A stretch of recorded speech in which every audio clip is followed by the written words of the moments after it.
Evangelho de Lucas, capítulo 10, versículos de 1 a 2. Depois disso, o Senhor escolheu outros 72 e mandou-os 2 a 2 adiante de si por todas as cidades e lugares onde ele estava para ir. Dizia-lhes: Grande é na verdade a messe, mas os operários poucos. Rogai, pois, ao dono da messe que mande operários para a sua messe. Palavra da salvação. Comentário. Lucas 10, de 1 a 2. São Gregório Magno. O Senhor os mandou 2 a 2 para pregar, porque 2 são os mandamentos da caridade, o amor de Deus e do próximo. E porque não pode haver caridade entre menos que 2. Com isso, o Senhor nos insinua silenciosamente que quem não tem caridade para com o próximo não deve, de modo algum, se encarregar do ofício da pregação. Fez bem em acrescentar as palavras adiante de si por todas as cidades e lugares onde ele estava para ir. Com efeito, o Senhor vem depois dos seus pregadores. A pregação prepara-lhe os caminhos, e em seguida vem o Senhor ocupar a sua morada na nossa mente. As palavras da exortação lhe antecedem, e através disto a verdade é acolhida na mente. Por isso, Isaías dizia aos pregadores: Preparai o caminho do Senhor, endireitai as suas veredas. Isaías 43. Porém, não é sem grande tristeza que repetimos as palavras que seguem, mas os operários poucos, porque embora haja muitos para ouvir a boa nova, falta quem a pregue. Eis que o mundo está cheio de sacerdotes, entretanto, na messe de Deus, há poucos operários, porque ainda que tenhamos aceitado o cargo sacerdotal, não cumprimos ainda os deveres do cargo. E com essas palavras, induz também os fiéis a rogarem pelos seus pastores e pedir a Deus que cumpram um trabalho digno da sua posição e que suas línguas não se entorpeçam para a exortação. A miúde, afinal, as iniquidades dos pregadores lhes amarram as línguas, e a miúde os pecados dos fiéis fazem com que o dom da palavra seja subtraído aos superiores. Comentário Lucas 10, de 1 a 2. São Cirilo. Deus, por meio dos profetas, testificara que a salvadora pregação do Evangelho não se limitaria a Israel apenas, mas se estenderia aos rebanhos de todos os povos. E é por isso que Cristo, depois dos 12 apóstolos, institui outros 72. Daí que esteja dito: depois disso, o Senhor escolheu outros 72. A escolha dos 72 estava prefigurada também nas palavras de Moisés, Números 11, que, por ordem de Deus, escolheu 72 homens para Deus lhes infundir o Espírito. Também no livro dos Números se lê, Números 33, que os filhos de Israel chegaram a Elim, o que traduzido significa subida, e que ali havia 12 nascentes e 70 palmeiras. Se subirmos no crescimento espiritual, encontraremos as 12 nascentes, que são os 12 apóstolos, donde bebemos a ciência da salvação como de uma nascente do Salvador, e as 70 palmeiras, que são aqueles que foram agora enviados por Cristo. A palmeira, com efeito, é uma árvore de boa medula, de raízes fortes, fecunda, que sempre nasce na água e, uma vez crescida, estende às alturas a sua copa. Segue-se, e mandou-os 2 a 2. Os campos vastos exigem muitos ceifeiros, e assim também a multidão dos que viriam a crer em Cristo. Daí que acrescente: rogai, pois, ao dono da messe, que mande operários para a sua messe. Nota, porém, que após dizer as palavras: rogai ao dono da messe que mande operários para a sua messe, ele mesmo envia os operários à messe. Ele mesmo, portanto, é o dono da messe. E através dele e com ele, Deus Pai exerce seu domínio sobre todas as coisas. Evangelho de Lucas, capítulo 10, versículos de 3 a 4. Ide, eis que eu vos envio como cordeiros entre lobos. Não leveis bolsa, nem alforge, nem calçado, e pelo caminho não saudeis ninguém. Palavra da salvação. Comentário: Lucas 10, de 3 a 4. São Gregório Magno. Com efeito, muitos, quando recebem o governo do povo, ardem por dilacerar seus súditos e mostram-lhe todo o terror do seu poder, porque não têm as entranhas da caridade. Querem ser vistos como senhores dos fiéis, mas não se reconhecem seus pais e transformam seu posto de humildade em orgulho de dominação. Para evitar este mal, devemos levar em conta que somos enviados como cordeiros entre lobos para que conservemos o senso de inocência e nos abstenhamos das mordeduras da maldade. Pois quem toma o posto da pregação não deve fazer o mal, mas suportá-lo. E se, em algum momento, o zelo pela retidão exigir que empregue a violência contra seus súditos, por dentro deve amar com piedade paterna os que por fora castiga, e, por assim dizer, persegue. O pastor exibirá um bom uso da violência quando a nuca da sua alma não estiver sob o jugo dos desejos terrenos. Daí que se acrescente: não leveis bolsa nem alforje. Tamanha deve ser a confiança dos pregadores em Deus, que, mesmo que não providenciem para as despesas necessárias da vida, todavia, saibam com toda certeza que nada lhes faltará. Do contrário, a mente deles, ocupada com bens temporais, não poderá providenciar aos fiéis os bens eternos. Se quiseres dar a estas palavras sentido alegórico, o dinheiro encerrado na bolsa é a sabedoria escondida. Quem tem a palavra de sabedoria e não cuida de comunicá-la ao próximo é como alguém com uma bolsa fechada. Por alforge, entenda-se o fardo das coisas do século, por calçado, as obras mortas.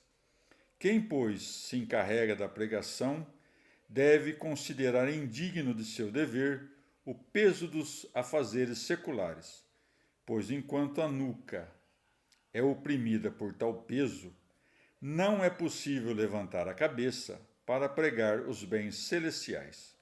Tampouco deve olhar para as obras dos insensatos, para não crer que deve proteger seu trabalho como que com peles mortas, pensando que, se os outros fazem tal coisa, está também autorizado a fazê-la. Quem saúda no caminho, saúda por ocasião da viagem, não por desejar a saúde e a salvação do próximo. Quem, portanto, prega a palavra da salvação, não por amor à pátria eterna, mas por ambição de recompensa, é como se saudasse alguém no seu caminho, porque deseja a salvação pela ocasião e não pela intenção da sua alma.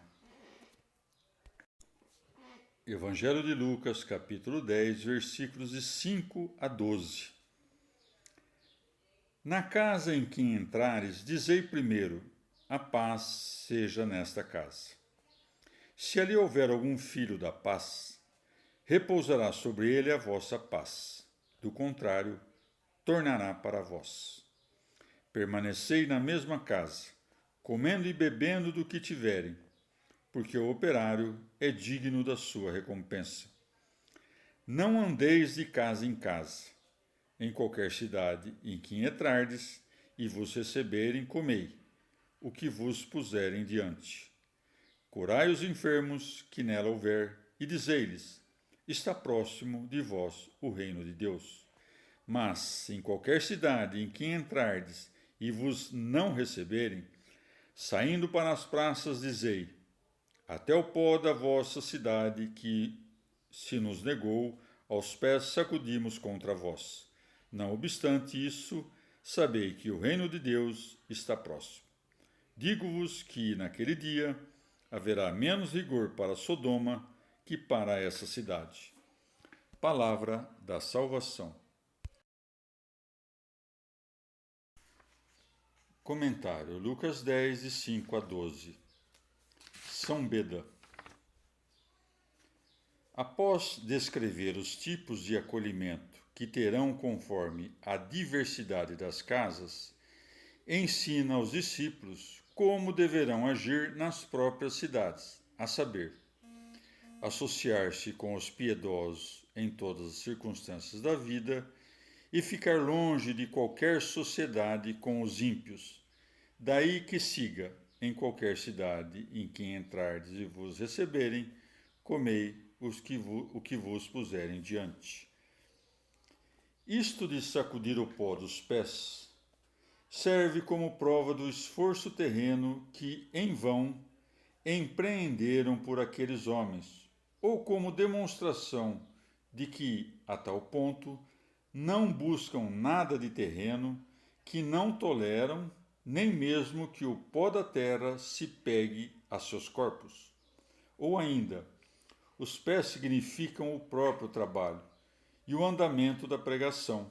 O pó que os cobre é a leviandade do pensamento terreno, a qual nem mesmo os maiores doutores conseguem estar imunes. Quem, pois, despreza o ensino, os esforços e os perigos por que passaram os professores do Evangelho, dá um argumento para a própria condenação. Os sodomitas, entre outros vícios da carne e da alma, eram, além de tudo, pouco hospitaleiros. Entre eles, todavia, nunca houve hóspedes, como foram os apóstolos. E muito embora Ló fosse justo nos olhos e nos ouvidos, 2 Pedro 2,3, não se conta que tenha ali ensinado ou realizado qualquer prodígio.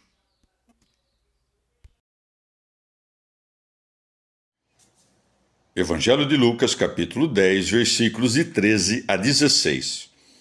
Ai de ti, Corazim, ai de ti, Betsaida, porque se em Tiro e em Sidônia se tivessem operado as maravilhas que se têm operado em vós, há muito tempo que teriam feito penitência, cobertas de cilício e jazendo sobre a cinza. Por isso haverá no dia do juízo menos rigor para Tiro e Sidônia que para vós. E tu, Cafarnaum, acaso te elevarás até o céu? Serás abatida até o inferno. Isaías 14, de 13 a 15. Quem vos ouve, a mim ouve. Quem vos rejeita, a mim rejeita. E quem me rejeita, rejeita aquele que me enviou. Palavra da salvação. Comentário Lucas 10, de 13 a 16, São João Crisóstomo.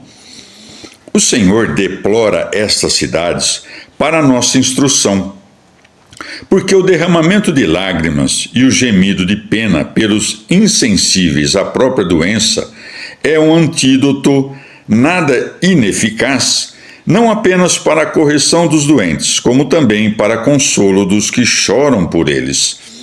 E não é apenas pelo lamento que os conduz ao bem, mas também pelo medo, pois diz: Por isso haverá no dia do juízo menos vigor para Tiro e Sidônia que para vós. Devemos também nós dar ouvidos a essa advertência, pois o Senhor reservou um julgamento mais rigoroso, não apenas para aquelas cidades, mas também para nós, se não recebermos, caso nos peçam hospedagem, aqueles a quem mandou sacudir o pó dos pés.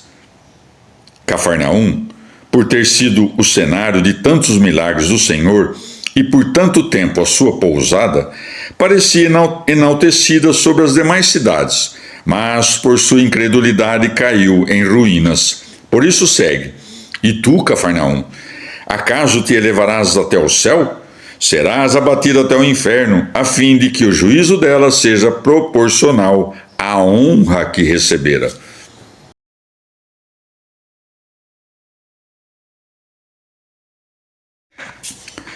Comentário Lucas 10, de 13 a 16. São Beda. Corazim, Betsaida, Cafarnaum e também Tiberíades, mencionada por João, são cidades da Galileia, situadas às margens do lago Genezaré, que os evangelistas chamam de Mar da Galileia ou de Tiberíades. O Senhor lastima essas cidades, que depois de tantos milagres e demonstrações de virtudes, não fizeram penitência e se tornaram piores que os gentios, transgressores apenas da lei natural, porque, além do desprezo pela lei escrita, não recearam menosprezar até mesmo o Filho de Deus e sua glória. Por isso segue. Porque se em Tiro e em Sidônia se tivessem operado as maravilhas que se têm operado entre vós, há muito tempo que teriam feito penitência, cobertas de cilício e jazendo sobre a cinza. O cilício, que é um tecido de pelo de cabra, significa a lembrança áspera do pecado a pinicar a alma. A cinza é a reflexão sobre a morte, que nos leva de volta ao estado de cinza. Jazer, ou sentar-se, como diz o original, sobre a cinza, representa a humildade da consciência.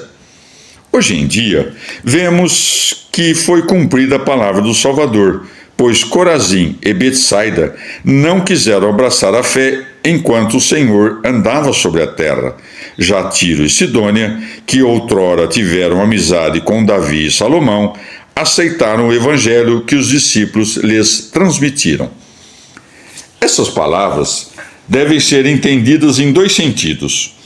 Ou quer dizer, serás abatido até o inferno, Cafarnaum, porque a minha pregação opusesse a mais soberba resistência, de modo que é por seu orgulho que ela foi elevada até o céu. Ou significa, uma vez que por minha hospedagem e meus prodígios fosse elevada até o céu, serás castigada com suplícios, tanto mais severos quanto menos quisesse crer nesses sinais. E para ninguém pensar que essa repreensão se dirija a apenas as cidades ou pessoas que desprezavam o Senhor, vendo-o na carne, e não também a todos que até hoje menosprezam as palavras do Evangelho, em seguida acrescentou: quem vos ouve, a mim ouve. O Senhor aqui nos ensina que, quando escutamos ou desprezamos o Evangelho, não dirigimos nossa atenção ou desprezo a pessoas sem importância, mas sim ao Senhor Salvador, ou melhor, ao próprio Pai, pois segue: a quem me rejeita, rejeita aquele que me enviou. Porque nos discípulos ouvimos o Mestre, e no Filho honramos o Pai. Isto pode ser entendido ainda nesse sentido. Quem vos rejeita, a mim rejeita, Mateus 25, isto é, quem não tem misericórdia para com um dos meus menores irmãos, nem para comigo tem misericórdia. Ora, quem me rejeita, recusando-se a crer no Filho de Deus, rejeita aquele que me enviou, porque eu e o Pai somos um só. João 10:30.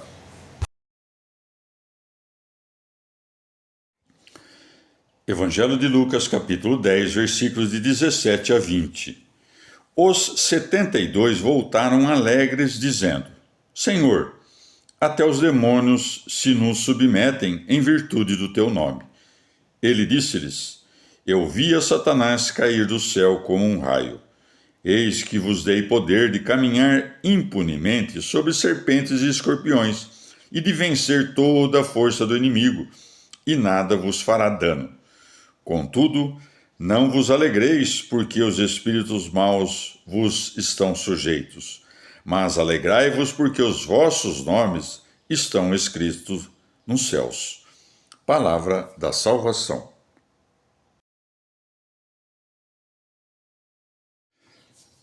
Comentário Lucas 10, de 17 a 20. São Cirilo. Acima foi dito que o Senhor enviou os discípulos após marcá-los com a graça do Espírito Santo. E uma vez que foram feitos ministros da pregação, receberam o comando sobre os espíritos imundos. Voltando agora, confessam o poder daquele que os honrou. Daí que esteja dito. Os 72 voltaram alegres, dizendo: Senhor, até os demônios se nos submetem em virtude do teu nome. Com efeito, parece que se alegravam mais de ser autores de milagres do que de ser ministros da pregação. Melhor, porém, era se alegrassem pelos que capturaram para a fé, como chama Paulo aos que ele mesmo convertera. Minha alegria e minha coroa. Filipenses 4:1. Ou ainda, eu via Satanás cair do céu como um raio, isto é, cair do mais alto poder à extrema fraqueza. Pois antes da vinda do Salvador, submetera a si o mundo inteiro e era por todos cultuado. Mas quando a palavra unigênita de Deus desceu do céu, despencou como um raio, porque é pisoteado pelos que o adoram Cristo. Por isso segue: Eis que vos dei poder de pisar sobre serpentes e escorpiões. Mas por que, Senhor, não permites que nos alegremos das honras por ti conferidas, se está escrito: Em teu nome se regozijam sempre, Salmo 88, 17? É que o Senhor quer elevá-los a uma alegria ainda maior. Por isso acrescenta: Mas alegrai-vos, porque os vossos nomes estão escritos nos céus. Comentário Lucas 10, de 17 a 20. São Beda. Não diz, vejo agora, mas via o diabo, antes, no momento em que despencou. A comparação com o raio dá a entender ou que o diabo caiu com ímpeto desde o alto dos céus até as mais baixas profundezas, ou que mesmo depois de sua queda, ele se disfarça ainda de anjo da luz. Isto é, Cristo dá aos discípulos o poder de expulsar dos corpos possessos todo tipo de espíritos imundos, e acrescenta, falando dos próprios discípulos: E nada vos fará dano. É possível ainda tomar essa parte ao pé da letra, pois Paulo, investido pela víbora, não sofreu nenhum mal. Atos 28. João, depois de tomar veneno, não recebe prejuízo.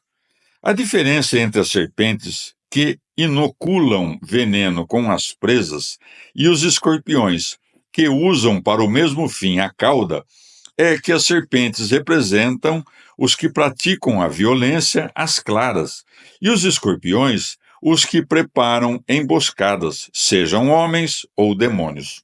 Ou ainda, as serpentes são os que atravancam os primeiros passos das virtudes com o veneno da falsa opinião. Os escorpiões, os que tentam perverter no fim do caminho as virtudes consumadas. Nosso Senhor proíbe os discípulos, uma vez que são carne, de alegrar-se da submissão dos espíritos, porque a expulsão dos espíritos, assim como realizar outros prodígios, às vezes não é mérito daquele que a opera. É a invocação do nome de Cristo que produz isto, para a condenação daqueles que o invocam ou para o proveito daqueles que o veem e ouvem. É como se dissesse: não convém que vos alegreis da humilhação dos demônios, mas da própria elevação. E nós devemos entender essas palavras em sentido salutar, que as obras dos homens, ou sejam, celestes ou terrenas, escrevem seus nomes com todas as letras na memória de Deus e os gravam ali eternamente.